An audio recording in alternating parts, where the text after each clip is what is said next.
How you doing? Nice to meet you. Nice Okay, to meet you. I guess I don't know who this young man is. I can tell you right now, I called it earlier in one of the previous videos. I don't know if it made the cut by my editor. This is the young man that Jubilee wanted on the show most. And the reason I say that is the amount of times that the camera has gone to this man's face to check for his reaction before he had ever been on the show, as far as sitting in the hot seat. This is the person that they wanted here. I am guessing he's some type of creator with a decent following. It's usually Jubilee's metric to do something like that in these situations. Hopefully, based on the fact it looks like he's taken notes and he's coming prepared, he will have a angle of approach that will, if not be unique, be more effective from the previous guest because he has the notes of all of their interactions up to this point. since you said morality and purpose cannot be found in science, it would just depend on like what you're Parker. referencing. If you're saying a Okay. description of your psychological I don't know preferences who would be Parker considered is, in but science, let's hope sure, he does but I don't better think that than you the have last to guy. say that it comes from science in order to be like an atheist. As an agnostic atheist, I don't know if God exists and I don't believe that a God exists. And the only ones that I would really reject would be like the all-knowing, all-powerful, all-good, perfect notion of God that plenty of Christians like prescribe themselves.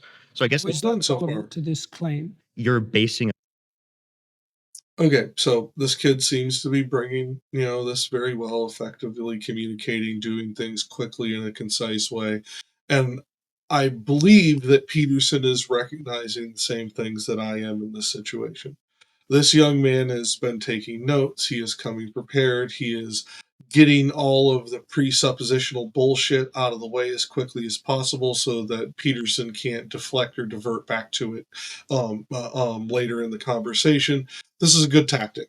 And Peterson, as to how this is relevant, because of the way that you have defined these things and are attempting to define God into existence, he has to express his particular starting point so that you can understand his critique of what you are saying.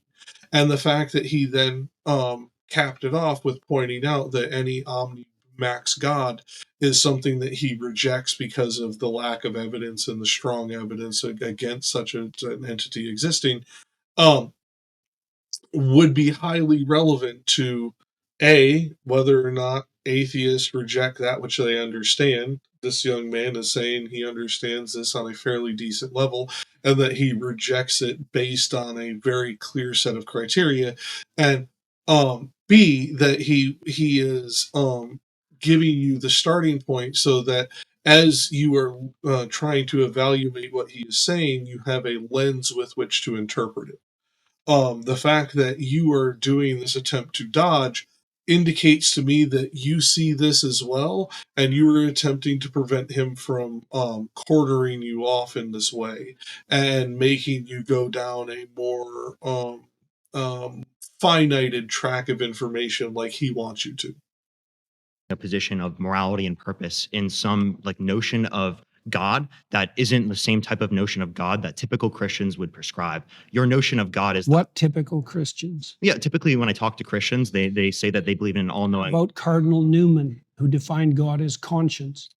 Okay, see, this just confirms it to me.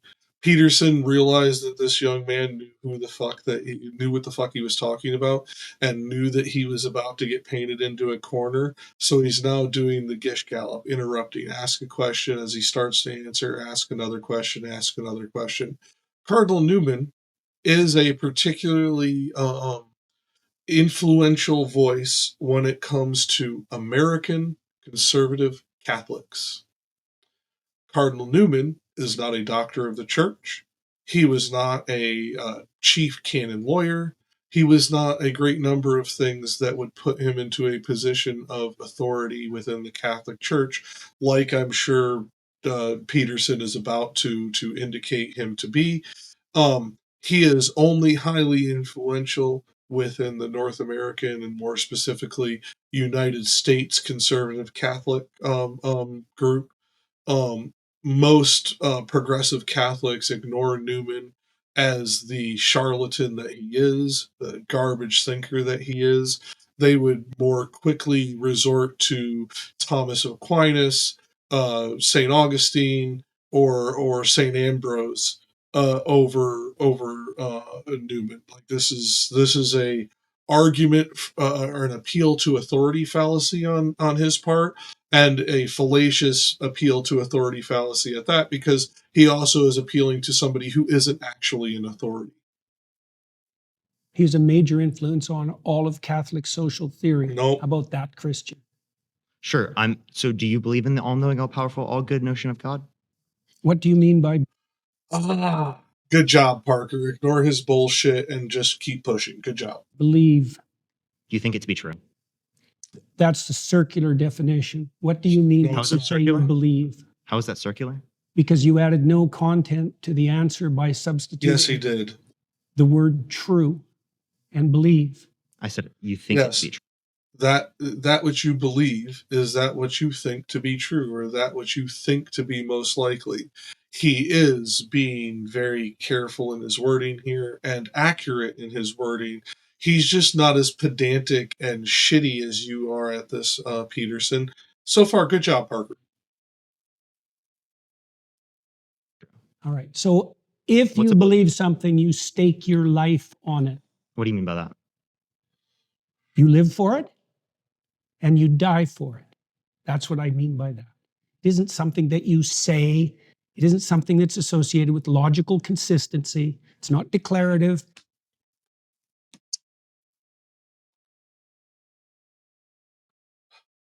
Peterson, no, this is not how you would measure what one believes. This is how you measure one's level of blind conviction to a concept that could be over something that they believe to be true, something that they have been lied into believing something else to be true and are engaging in a way that they don't fully understand. This level of willingness to die for your beliefs is a very romanticized version of 19th century Stoicism, but it's not accurate to how a vast majority of the world at any point in history viewed the concept of belief. Even when we used to burn people over their beliefs, this is not how a vast majority of humanity viewed the concept of belief. You were hyper finiting it into this hyper masculinized way, this hyper romanticized Stoicism version of belief, because if you hold this to be true, anybody who does not quote unquote believe like you do is inferior. This is your way to dismiss and belittle your interlocutor. Furthermore, you're full of shit. You don't believe this either, Peterson, because if you did, you would have went by the teachings within your manuscripts, the things that you have put out to the world to quote unquote try to help people, instead of going to Russia and engaging yourself into a medically induced coma to overcome your benzo addiction. You would have actually fought through that addiction with the power of your will and actually work through it to better yourself, instead of taking the shortcut, the experimental treatment to essentially outlast the worst of your withdrawal symptoms from your addiction. This shows that you are not quote unquote willing to die for what you believe. It shows that you are willing to die to save your reputation. You're a fucking clown. You're a liar, and I fucking despise you. It's not propositional. It's not a figment of your imagination. It's the presupposition of your attention and your action. And you're either fragmented, in which case you worship multiple gods, or there's some unity at the bottom of it that Hold it. makes you an unstoppable force. Okay. Oh, I You're saying that fucking you don't called believe it. something, you Piece would of die fucking for it? garbage. Not really, Oh no. my god. So then, How would you define belief? Something you say? can I explain? Like, I could believe it is the case that this pen exists, but if someone like threatened my life, right, I would lie in order to be able to save my life, right? Like, I think you would do that too. You wouldn't lie to save your Don't life. be so sure. You wouldn't lie to save your I've life. already addressed this, Peterson. How much do you Yes, know you're about absolutely me? full I of didn't shit. lie to save my career. No, you didn't lie to save your career. You lied to launch a new career. And as far as how much Parker knows about you, I don't know. But I know a great deal about you, Peterson. And I know that you're full of shit. I just pointed it out before you tried to make this bluster and this argument of anger to attempt to redirect Parker from the point he just fucking cornered you into. And I'm guessing that this is going to continue. So, Parker, good job. At least you gave me a chuckle. I didn't lie to save my clinical practice. Would you lie to like save your children, your mom, your dad? I don't think lying would save them. Can there ever be a circumstance logically that lying could save someone? Yeah, and if you're steeped in sin, you're likely to live in circumstances like that. Okay, see, it just goes to reinforce my point. If you ever are put into a situation like that, you're steeped in sin to have gotten yourself into such a situation. No, sir. No, sir. There are plenty of instances in our life on any kind of a moment-to-moment basis that would challenge your assertion. So, for example, if you had to lie because you know the police in your area are unlikely to show up, if you're calling for emergency services because somebody's injured from what would be needed for a police interaction, and instead you call and say that there is a fire because you know that they'll more than likely send a fire department out and your loved one will get care quicker, this is a lie that gains benefit that has nothing to do with your choices in life or what steeped in sin choices you have made. You're just full of shit. And I hope to fucking God that Parker points this out because nobody besides maybe 10 or 20,000 fucking people on the face of the planet view belief in morality and the conceptualization that you do right here and actually live up to it. You don't even live up to it, and I honestly am starting to question whether or not you believe it at all.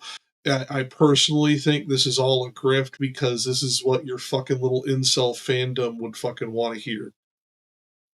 I'll give you an example. If you're like in like Nazi Germany, and it is the case that there's like Jewish people in your attic, and you're trying to protect them, would you lie to like the Nazis? I would have done everything I bloody well could, so I wouldn't be in that situation to begin with.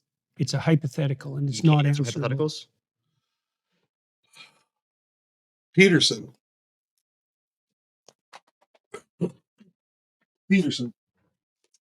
It's a sound hypothetical. You know the example because any first-year philosophy student could answer this hypothetical because it is a basic, extrapolated historical perspective on the trolley problem. It is, do you pull the lever to potentially kill one person down this line or and save 5 people on the original line, or do you not pull the lever and let the original 5 die because you are too morally indignant to engage in the action?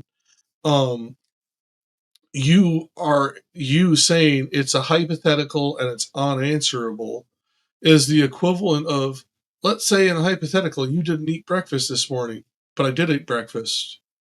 You literally just did the very basic, very, very basic first step mistake of somebody who is trying to avoid a very easy revelation of how wrong they are.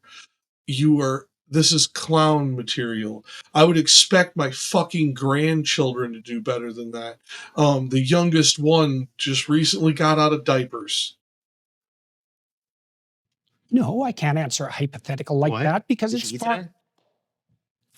Look, don't play games. I'm not playing games. Yes, you are. If you present me with an intractable moral choice that's stripped of context and you back me into a corner, you're playing game. An intractable moral choice. That he did do. Stripped of context. No, he gave a very specific context of you are protecting an oppressed people in your attic from Nazi fucking officers who are going door to door looking for Jews so that they can send them to concentration camps and slaughter them. That is not devoid of context, that is very dependent upon the context. It gives a very clear moral right and moral wrong. The reason that you were refusing to answer it is because if you were to say, of course I would lie to save those people, it defeats your previous assertion. And I already know that you're full of shit and are willing to lie. You're doing so right here. I just told you Hypothetical. I would do everything that I could to make sure that I'm never in that situation. By the time you've got there, you've made so many mistakes that there's nothing you can do that isn't a sin. Being born in Nazi Germany and trying to protect people that you care about, like there could be a Jewish friend that you have and you want to protect them. I think you should have just them in give your up on attic. that line of questioning. Give up on just like trying to clarify your position? Because I you don't did like, are you like clarify. uncomfortable with me asking this question? It's just a basic Yes, it hypothetical. is, Like I could Parker. ask It's you. just a basic yeah, yeah. hypothetical Like, you- where you're Yes, Peterson, your incredulity here. Oh, it's just a basic hypothetical, is it? Yes, it is. It's one that we do in freshman fucking philosophy. It's one that many high school students, especially people my age, your age, did in high school, because one of the most poignant points in our history at that time was World War II and the fucking Holocaust, the war crimes and crimes against humanity of the Nazis, the crimes against humanity of the American troops, the crimes against humanity of Unit 731, 751, wherever the fuck it is over in Japan. We taught these things, and we taught these kind of moral hypotheticals even back then.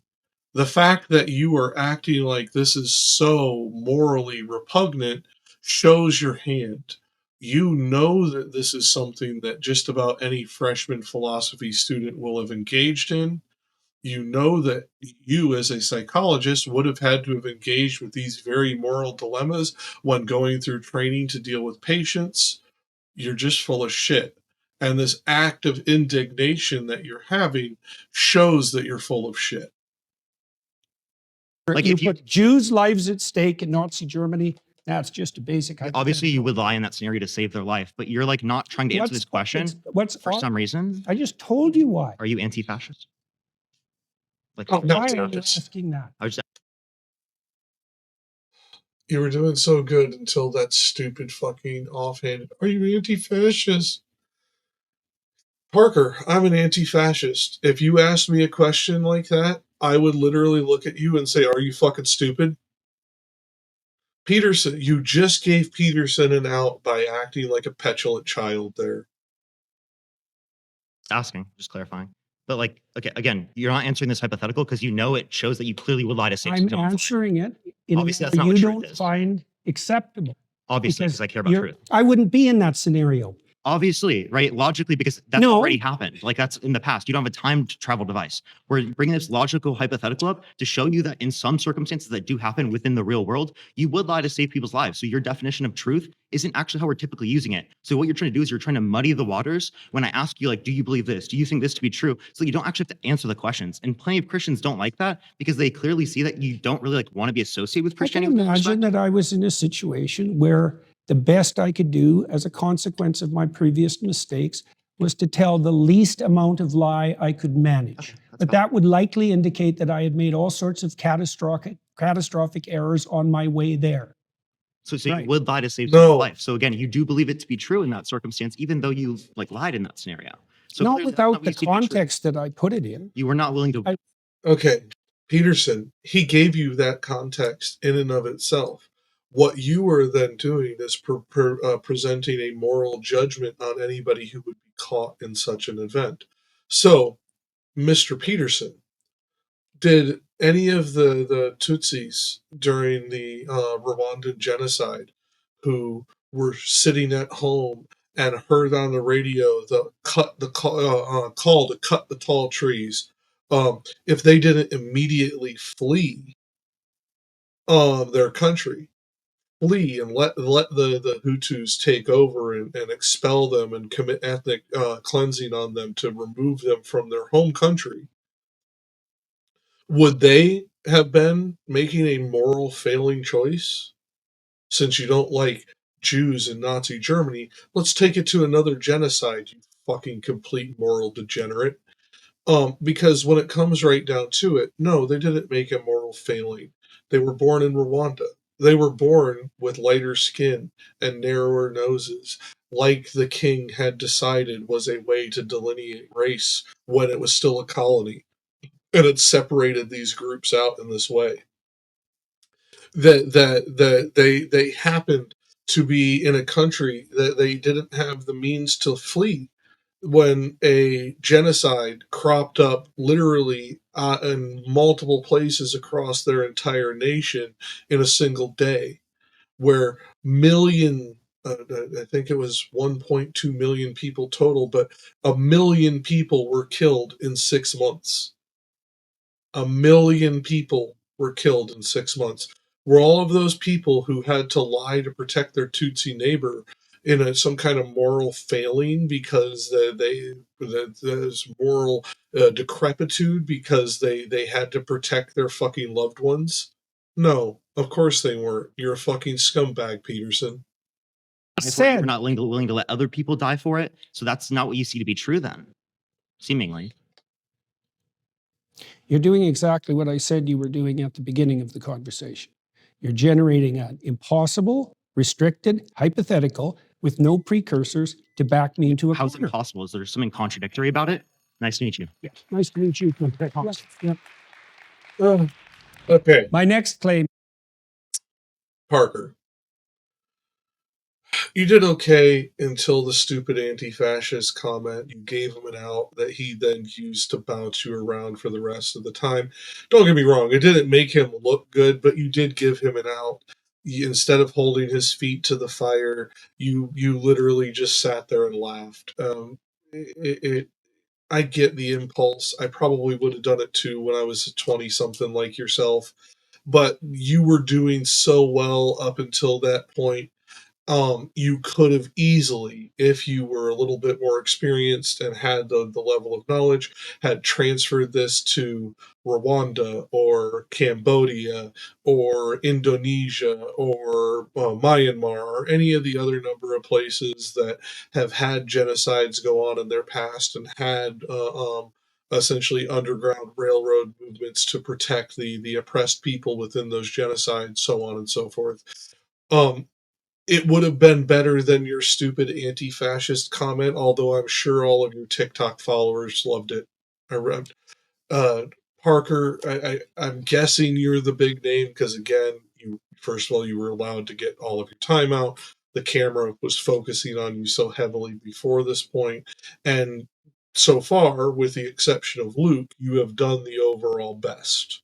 The fact that you did so much better than even Luke did is only a testament to the fact that the other people didn't vote you off because they found you funny, because they found your points engaging for whatever goddamn reason, probably because they're also young creators in the same vein as you, and therefore because you are the bigger star here, it gave you a little bit more star power.